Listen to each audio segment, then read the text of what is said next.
함께 말씀 나누겠는데요. 먼저 우리 리딩 지저스 4권 5강 오늘은 6일차입니다. 핵심 읽기를 읽어드리겠는데요. 모두에게 다르게 다가올 여호와의 날이라는 제목으로 스바냐 1장에서 3장까지 기본 읽기, 핵심 읽기는 3장을 중심으로 제가 하이라이트된 부분, 요약 부분을 읽어드리겠습니다. 스바냐서는 유다왕 요시야의 시대에 선지자 스바냐가 선포한 말씀입니다. 선지자는 스바냐서 서두에서부터 하나님이 이 땅의 모든 것을 진멸하시리라고 선언합니다. 심판이 일어날 날은 여호와의 큰 날인데 그날은 분노와 환난의 날입니다. 그날에 이스라엘에서 하나님 앞에 죄를 범한 이들과 이스라엘을 비방하고 괴롭히던 이웃 나라들은 처절한 심판을 받게 될 것입니다. 그러나 하나님의 백성은 그날에 수치를 당하지 않고 하나님의 보호를 받게 될 것입니다. 구원받은 백성은 하나님께 즐거이 노래할 것입니다. 그때 하나님은 우리에게 구원을 베푸실 전능자가 되시고 우리에게 칭찬과 명성을 얻게 하실 것입니다. 여호와의 날이 우리에게 임한다면 그날은 우리에게 기쁨의 날이 될까요? 심판의 날이 될까요? 아멘. 네, 우리 스바냐서 우리 3장 말씀 먼저 보기 전에 한 가지 부탁의 말씀이 있는데요.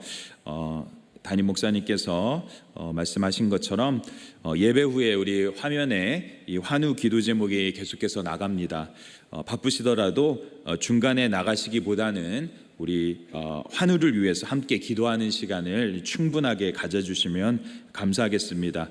더불어서 우리 성도님들 육신이 연약하거나 또 현실의 문제로 고통받고 계시다면 여러 가지 다양한 기도 제목을 용지에 써서 이 앞으로 가져오시면 목사님들께서 또 장로님들께서 여러분을 위해서 간절히 기도해 주는 시간을 갖도록 하겠습니다. 우리 함께 동참해 주시면 감사하겠습니다.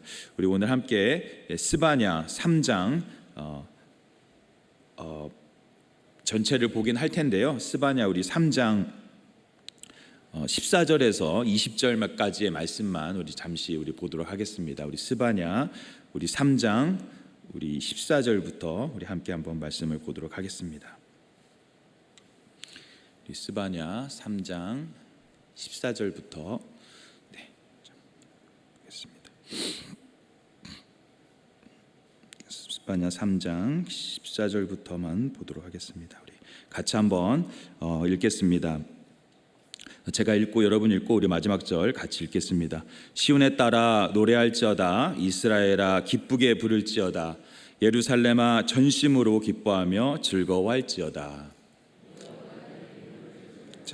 내 원수를 쫓아냈으며 이스라엘 왕 여호와가 내 가운데 계시니 내가 다시는 화를 당할까 두려워하지 아니할 것이라.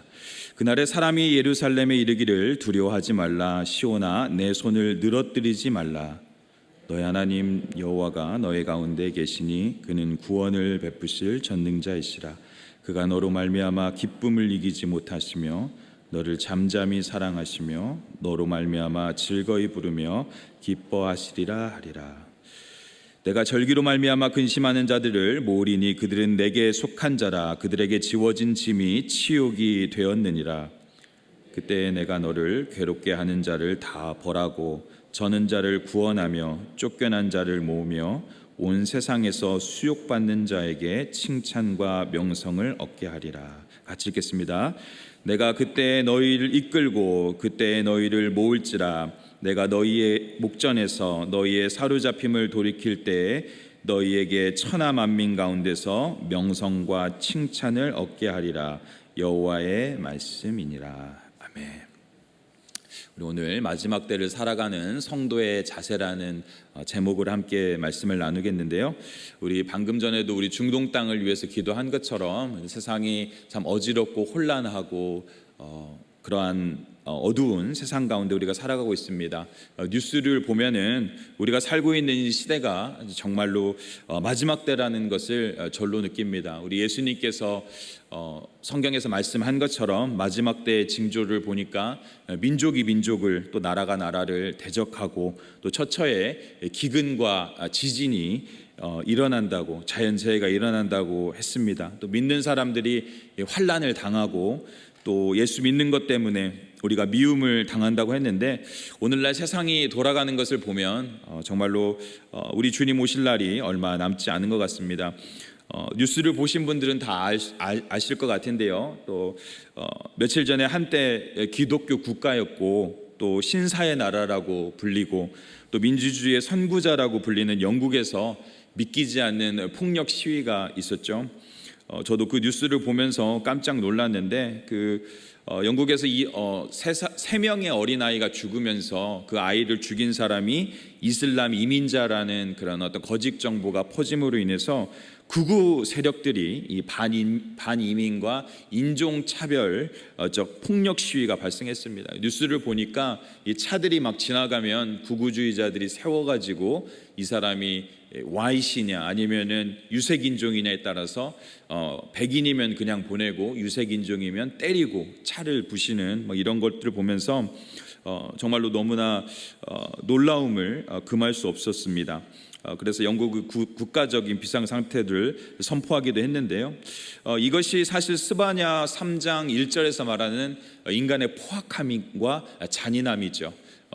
구약에 하나님께서 노아의 시대에 그 사람들을 심판한 이유가 그들의 포악함 때문이었다고 하는데, 오늘날 많은 사람들이, 하나님을 떠난 사람들이 그런 포악한 면을 이렇게 보여주고 있는 것이 아닌가 생각이 듭니다. 여러분, 이 파리 올림픽 잘 보고 계신가요? 저도 다 보지는 않지만 중간중간 파리 올림픽 소식을 듣고 우리 태극전사들이 예상외로 선전하는 걸 보고 있는데요. 여러분, 개막식 행사에서 여러분 어떤 일이 일어났습니까?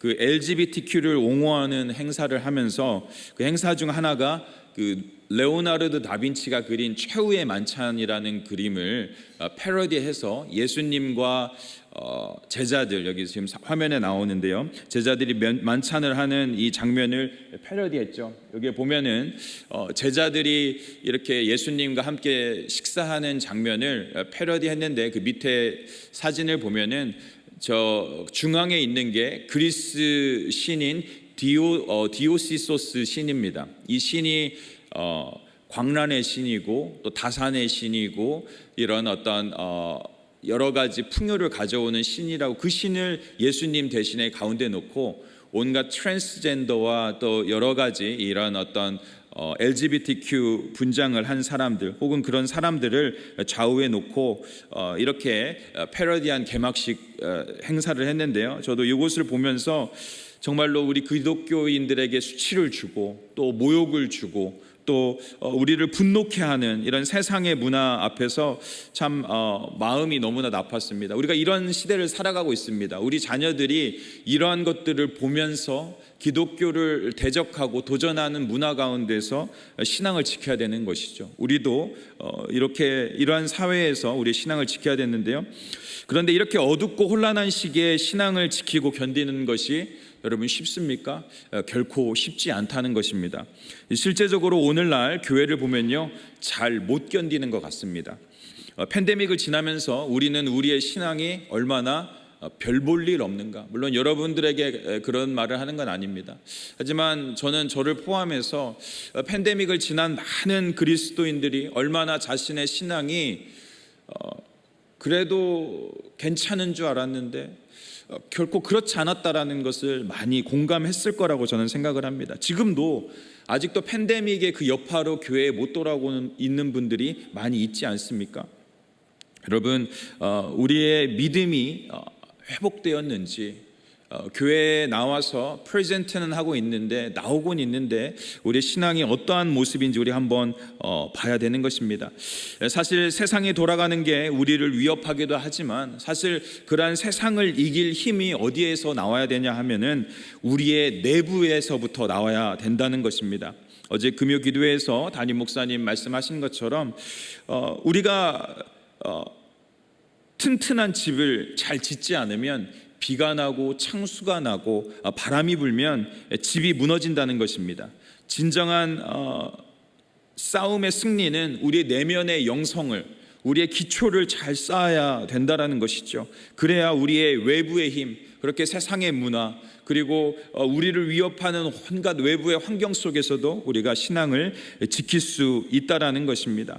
여러분, 우리가 외부를 이길 힘이 이렇게 내부에서 나오는데요, 우리가 영적으로 무장하지 않으면 이 골리앗과 같은 세상을 당해낼 도리가 없다라는 것입니다. 그래서 오늘 말씀은 마지막 때에 영적으로 무장하여서 남은 자가 되라는 것입니다. 다른 말로 하면 승리하는 자가 되어야 된다라는 것입니다. 하나님 안에서 남은 자들이 분명히 있다라는 것이죠. 오늘 주는 메시지는 하나님이 분명히 렘넌트, 남는 자들을 지키고 남게 할 것이며 그들을 통해서 회복을 이루어 가신다라는 것입니다. 그것이 우리의 소망인 것이죠. 하나님은 적은 자들을 통해서 역전의 역사를 이루어 가십니다. 하나님 나라는 약한 자를 통해서 강국을 이루십니다. 오늘 말씀을 통해서 마지막 때에 남은 자로 하나님의 뜻을 위해서 쓰임받는 자가 되기 위해서 기억해야 할 교훈과 은혜에 대해서 함께 나누기를 소원합니다. 첫 번째로 나눌 말씀은요, 여호와의 날을 기다리는 인내가 필요하다는 것입니다. 여러분, 우리가 마지막 때에 남은 자가 되기 위해서 어떻게 해야 됩니까? 과연 우리에게 필요한 것이 무엇입니까? 여호와의 날을 기다리는 인내가 필요하다라는 것이죠. 우리는 인내로 어떤 타 종교들처럼 우리가 돌을 닦기 위해서 인내하는 것이 아닙니다. 우리는 구원에 이르는 믿음에 이르기 위해서, 우리는 인내로 천국에 가야 되는 것이죠. 구원에 이르는 인내가 필요한 것입니다. 여러분, 악이 천년 만년 번성할 것 같지만 그렇지 않다라는 것이죠. 언젠가 이 악을 하나님께서 심판한다라는 것입니다. 이 스바냐서의 전체적인 주제 중에서 가장 중요한 키워드 하나는 여호와의 날입니다. 반드시 여호와의 날이 이 땅 가운데 임한다라는 것이죠. 여러분, 주위를 둘러보면요, 절망적인 상황만 있는 것 같지만 하나님이 그 상황을 지켜보고 계시고 하나님께서 이 땅을 심판하실 날이 온다라는 것입니다. 그것이 우리의 소망인 것이죠. 여러분, 스바냐가 예언하던 시기가 바로 그런 암흑과 절망의 시기였습니다. 스바냐는 유다의 16번째 왕인 요시야 제위 당시에 이스라엘이 타락하고 세상이 어지러운 그런 시기에 예언을 하고 활동을 했습니다. 특별히 이 히스기야와 요시야 왕의 중간에 므낫세와 아몬이라는 이 왕, 요시야의 아버지와 할아버지가 타락의 극에 달했었죠. 종교적인 부패는 말할 것도 없었고 정치, 사회, 이 모든 것들이 아주 타락하고 부패한 그런 상황이었습니다. 이스라엘의 이런 대표적인 악한 왕인 므낫세와 아몬이 예배를 변질시켰고 이교 문화들을 불러들였고 이러한 우상 숭배를 하였습니다. 이러한 때에 스바냐는 여호와의 심판이 온다, 여호와의 심판이 곧 임박해 왔다라고 그들에게 선포하고 회개하고 하나님께 돌아올 것을 이야기를 했던 것이죠. 하나님께서 그 남은 자들을 통해서 일한다는 것을 선포했습니다. 그런데 중요한 것은 스바냐가 강조하는 것은 심판 자체는 아닙니다. 심판이 없는 건 아닙니다. 하지만 심판을 통해서 이루실 하나님의 구원의 계획을 말씀하고 그 가운데 남은 자가 되라고 말씀하고 있는 것입니다. 여러분, 그러면은 왜 이스라엘이 이러한 지경에 이르렀는가, 우리가 한번 그 원인을 살펴볼 필요가 있는데요.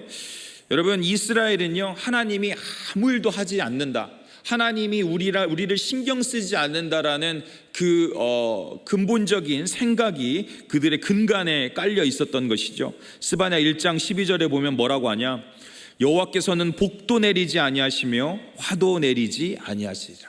여호와는 복도 내리지 아니하시며 화도 내리지 아니하신다라고 이런 생각을 가지고 있었던 것이죠. 하나님이 계시는 건 알겠는데 나랑 상관이 없다라고 그들은 생각했던 것입니다.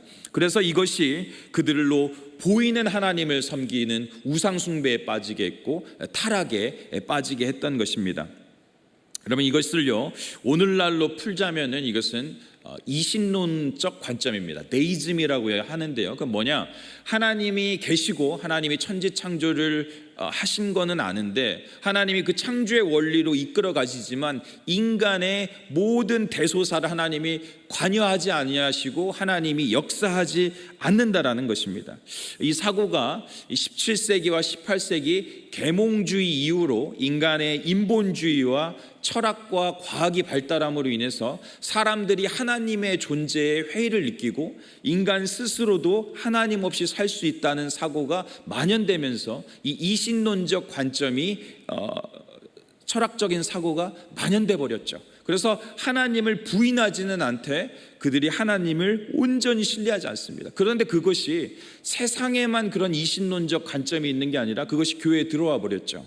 내가 하나님을 믿고 하나님을 따르지만 그럼에도 불구하고 내 삶과 내 모든 삶의 영역에서 하나님이 역사하지는 않는다. 그렇기 때문에 우리의 기도가 약해지고 있는 것이죠. 능력이 없는 것이죠. 왜? 하나님은 나랑 멀리 있는 분이니까.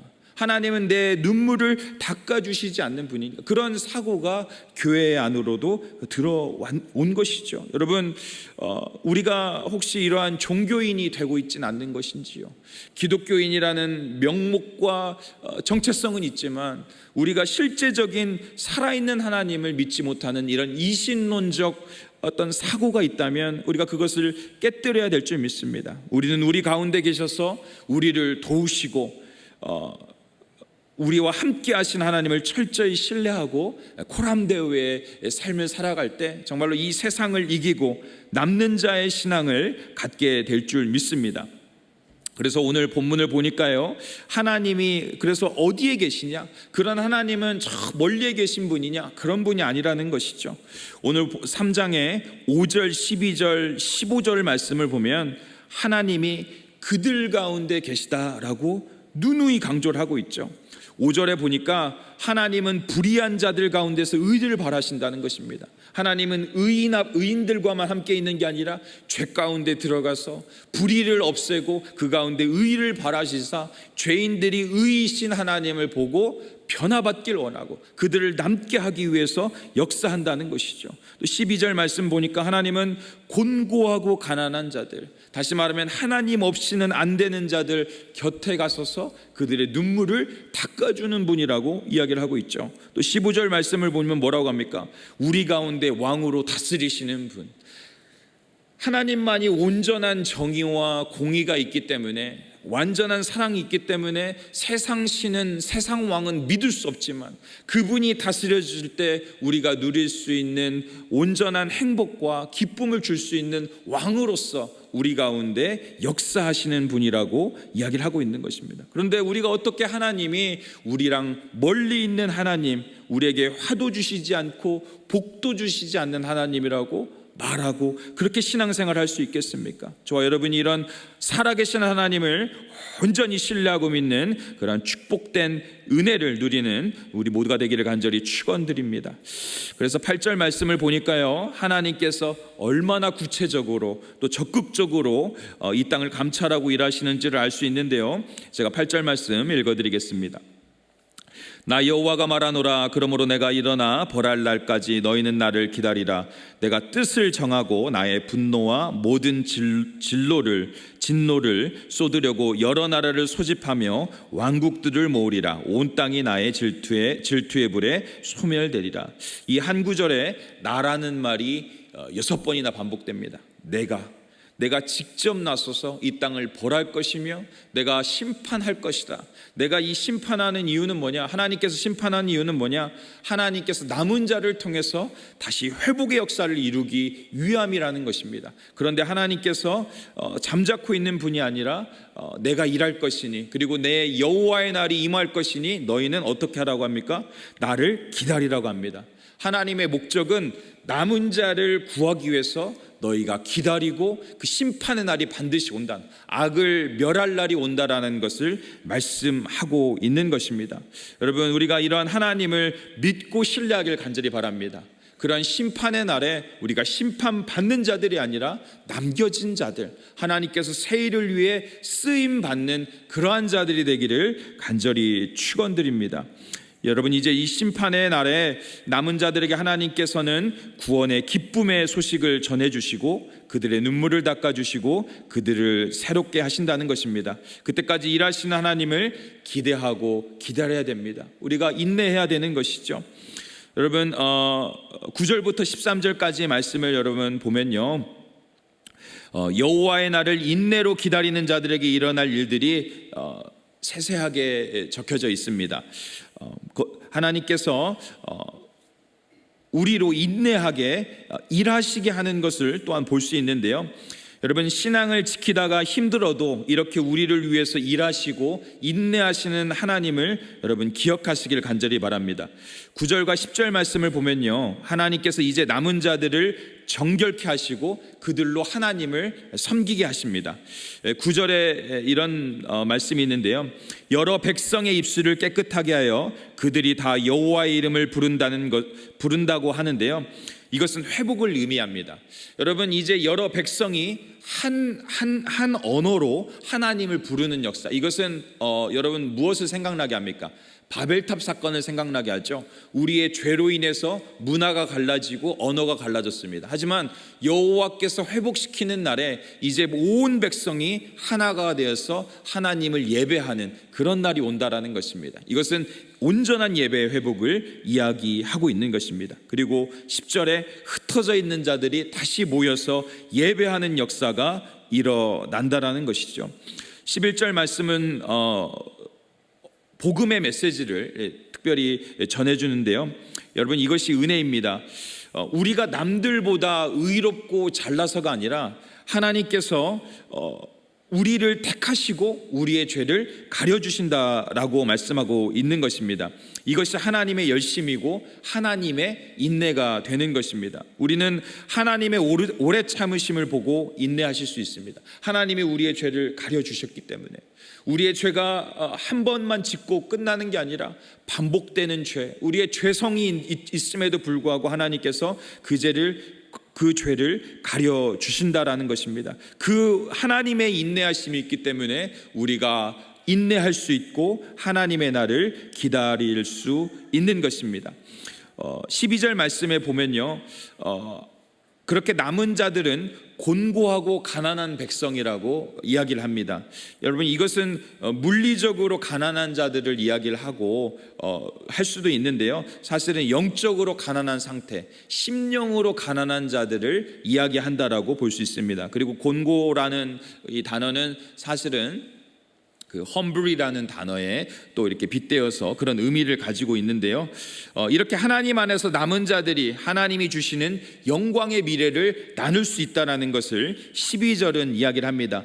곤고하고 가난한 백성으로 살지만 그들은 하나님의 보호를 받을 것이고 그들을 하나님께서 인도해 주신다라는 것을 이야기를 하고 있습니다. 왜 우리가 남은 자가 되면 곤고해지고 왜 가난해집니까? 그 이유는 뭐냐면은 이 땅에서 하나님을 믿다 보면 환난을 당할 수밖에 없습니다. 세상의 가치와 반대되는 삶을 살다 보니까 환난을 당하고 곤고하고 세상의 가치와 다르기 때문에 때로는 가난하게 살아야 되고 또 심적으로 가난하여 하나님밖에는 의지할 수 없는 그런 상황이 될 수 있다라는 것입니다. 그런데 그러한 자들에게 하나님께서 영광스러운 보호와 축복을 준다라는 것입니다. 저희가 어제 우리 고 이상태 장로님의 장례식을 마쳤는데요, 이강희 장로님께서 그 조사 때, 그 고별 예배 때 했던 조사가 저는 생각이 납니다. 장로님께서 보신 아버지 이상태 장로님은 한 번도 가족에게 이 화를 낸 적을 본 적이 없다라고 합니다. 그 살면서 힘들고 어려운 일이 있었는데 아버지가 그것을 내색을 한 번도 안 하셔서 우리 아버지는 힘든 게 없나 보다, 우리 아버지는 힘들어도 힘든 것도 없고 아픔도 없나 보다 라고 그렇게 생각을 했다라는 것입니다. 그런데 지나 보니까 아버지가 힘든 게 없었던 게 아니라 힘든 것을 인내하고 견뎠다라는 것입니다. 저는 그 말씀을 들으면서 사람에게 힘든 내색을 하지 않기 위해서, 하나님의 뜻대로 살기 위해서 얼마나 가난한 심령으로 살아갔을까, 장로님께서 그런 생각을 하게 됐습니다. 정말로 장로님의 어떤 삶에 대해서 이렇게 예배를 드리며 같이 장례를 치르면서 참 이강희 장로님께서 말씀한 것처럼 이상태 장로님이 위대한 족적을 남기진 않았지만 참다운 성도의 모습을 우리에게 가르쳐 주었고, 그것이 남은 자의 삶이라고, 그것이 남은 자가 줄 수 있는 신앙의 유산이라는 것을 저는 느끼면서 많은 은혜를 받게 되었습니다. 그런 장로님을 하나님이 보호하시고 이제까지도 돌봐주셨고, 그런 아름다운 신앙의 유산이 자녀들에게 이어지는 것을 보시면서 이것이 남은 자가 누리는 축복이다라는 것을 저는 생각할 수 있었습니다. 여러분, 저와 여러분이 이렇게 때로는 우리가 이 땅 가운데에서 하나님의 뜻을 위해서 사는 것이 때로는 우리가 곤고하고 심령이 가난한 상태로 살아야 되지만, 그것이 하나님을 얻는 축복이라는 것을 기억하고 우리가 계속 이 믿음의 정진을 해나가기를 간절히 바랍니다. 또 13절에 보니까 남은 자를 이렇게 이야기합니다. 이스라엘의 남은 자는 악을 행하지 아니하며 거짓을 말하지 아니하며 입에 거짓된 혀가 없으며 먹고 누울지라도 그들을 두렵게 할 자가 없으리라. 이렇게 하나님께서는 남은 자가 되기 위해서 악과 타협하지 않으며 악과 싸우며 끝까지 인내하는 삶을 살라고 권면하고 있습니다. 그리할 때 여호와의 이름이 우리의 능력이 되고 세상이 그런 자들을 두려워하게 되는 것입니다. 여러분, 마틴 루터가 이런 얘기를 했죠. 이 세상을 움직이는 힘은 희망이다. 여러분, 우리는 세상에 희망을 보여줘야 됩니다. 그 길은 인내하며 주님께서 가신 길을 걸어가는 길입니다. 어쩌면 세상은 그리스도인들에게 희망을 보지 못해서 자신의 방법대로 희망을 찾거나 방황하는 것은 아닌가 하는 생각을 말씀을 준비하면서 하게 됐습니다.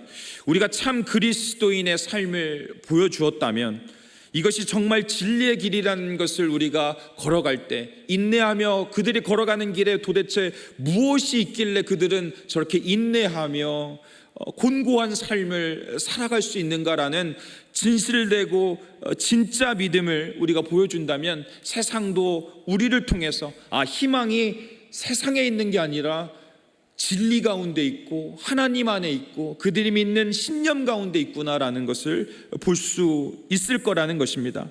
여러분, 세상은요, 어쩌면 가짜들에게 실망한 것입니다. 여러분, 저를 포함해서 우리 스스로에게 내가 정말로 진짜인가 한번 물어봐야 되지 않나, 그런 생각을 합니다. 진짜를 보지 못해서 그들은 기독교를 비웃고 기독교인들을 무시하는 것일지도 모릅니다. 하나님은 하나님의 역사를 이루기 위해서 진짜를 필요로 하십니다. 그들은 남는 자들일 수밖에 없습니다.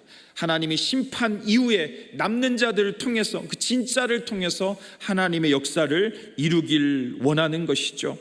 우리가 남는 게 너무 힘들지만 그 길을 인내하며 걸을 때 우리는 하나님의 놀라운 역전의 역사를 바라보게 될 것입니다. 하나님의 공의와 사랑이 우뚝 선 모습을 우리가 보게 되고 온 세상이 보게 될 것입니다. 우리가 위대해질 필요가 없습니다. 위대한 하나님을 따라가면 위대한 역사가 일어나게 될 줄 믿습니다. 두 번째로 나눌 말씀은요, 전심으로 기뻐하며 즐거운 삶을 살아야 한다라는 것입니다.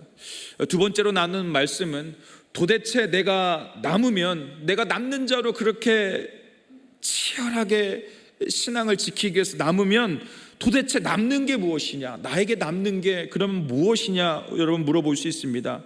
여러분, 우리는 남는 자가 소유하게 되는 놀라운 축복 때문에 그 모든 것을 희생하고 이 길을 가는데요, 그 축복은 다른 게 아닙니다. 그 축복은 바로 하나님이 남는 것이라는 것입니다. 우리에게 하나님이 우리 것이 되는 것입니다. 여러분, 남는 자의 축복은 하나님이 우리의 하나님 되시는 것입니다. 14절 말씀을 보니까요, 남는 자가 영적으로 누리는 축복이 무엇인지를 이야기합니다. 신앙의 싸움을 이긴 자들에게 하나님께서 말씀하시죠. 기쁨과 즐거움에 그들을 초대하고 있는 것입니다. 여기 있는 단어들을 보면요, 기뻐하라, 즐거워하라, 이것이 다 명령어입니다. 이건 무슨 말이냐? 이것은 보장을 의미합니다. 너희는 기뻐해야 된다. must라는 것이죠. 이것은 assurance, 내가 보장했다. 너에겐 이미 기쁨이 임했다. 내가 기쁨을 이루었다. 이것에 참여하라고 하는 것입니다. 여러분, 하나님은 남은 자들에게 기쁨과 즐거움을 선물로 주시는 분이십니다. 그러한 기쁨을 여러분과 제가 누리기를 간절히 바랍니다. 하나님을 얻었기 때문에, 기쁨의 리소스이고 원천이신 하나님을 얻었기 때문에 남는 자들에게는 이런 기쁨과 예배 회복과 이런 모든 축복이 임하게 되는 것입니다. 하나님 따라가는 길이 힘들지만 놀라운 축복이 있는 줄 믿습니다. 15절 말씀 보니까 이 길을 걷는 자들은 형벌이 제거되고, 세상에 많은 것을 얻는 것보다 우리의 형벌 제거되는 것을 가장 기뻐하는 저와 여러분이 되시기를 간절히 축원드립니다. 이것은 친히 예수님이 담당하신 것입니다. 우리를 괴롭히는 원수는 사라진다라고 이야기를 하고 있죠. 왜 그렇습니까? 왕 대신 여호와 하나님이 우리 가운데 계시기 때문인 것이죠. 여기서 우리가 기쁨을 계속 소유하고 승리하는 비결은 왕 대신 여호와 하나님, 우리 가운데 계신 하나님을 모시라고 하고 있죠. 내가 왕이 되는 순간 근심과 걱정이 몰려오게 됩니다. 하지만 하나님 예수님을 왕으로 우리가 모시는 순간 우리의 삶에 걱정과 근심, 어둠의 세력들이 물러가는 것입니다. 16절에 보니까 우리는 지속적으로 우리를 낙담케 하고 좌절시키는 세상에서 손을 늘어뜨리면 안 된다고 합니다. 한번 승리했다라고 너무 기뻐하지 말고, 자만하지 말고, 손을 늘어뜨리지 말라고 16절은 이야기를 하고 있습니다. 대신에 뭐라고 하냐? 17절 말씀을 가슴에 깊이 새겨야 합니다. 제가 17절 말씀 읽어드리겠습니다. 너희 하나님 여호와가 너희 가운데 계시니 그는 구원을 베푸실 전능자이시라. 그가 너로 말미암아 기쁨을 이기지 못하시며 너를 잠잠히 사랑하시며 너로 말미암아 즐거이 부르며 기뻐하시리라 하니라. 이것은 다시 한번 보증이죠. 이거는 사실 앞에 14절 말씀을 반복하는 것입니다. 그들을 초대했던 하나님께서 같이 기뻐하는 것이죠. 이것은 double assurance. 하나님께서 이제 이룬 일에 대해서 만족하고 다 이루었다, 기쁘다라고 확증해 주시는 것이죠. 그래서 이제 이 성도가 이것을 붙들고 승리하며 나아갈 수 있는 것입니다. 여러분, 이 말씀보다 더 큰 힘이 되고 용기를 얻게 하는 구절이 없는 줄 믿습니다. 이미 이기신 하나님, 이미 그 승리의 감격을 누리신 하나님과 우리가 함께 할 수 있다라는 것이죠.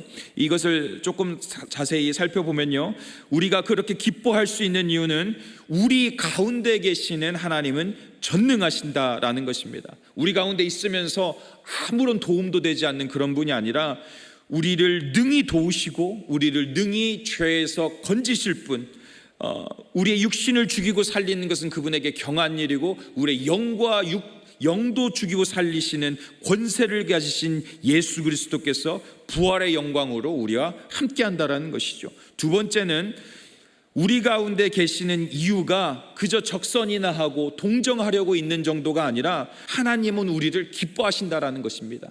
하나님은 우리와 함께하는 것이 기쁘고 우리를 사랑한다라고 본문 구절은 말씀하고 있는 것이죠. 마치 탕자가 집을 떠났을 때 아버지가 상거가 먼데 탕자를 기다리는, 둘째 아들을 기다리는 그 심정으로 아들을 기다렸고 함께 있기를 기뻐했던 아버지의 심정으로 그 집 떠난 자식을 사랑하는 아버지의 심정이 이 17절에 담겨 있는 것이죠. 내가 너를 잠잠히 살아. 인자한 눈으로, 인격적인 눈으로 자녀를 바라보는 것이죠. 이것이 우리를 사랑하는 증표라는 것입니다. 그 하나님이 우리와 함께하기 때문에 남은 자들은 이러한 기쁨을 누릴 수 있는 것입니다. 저 여러분이 이런 기쁨에 동참하기를 간절히 축원드립니다.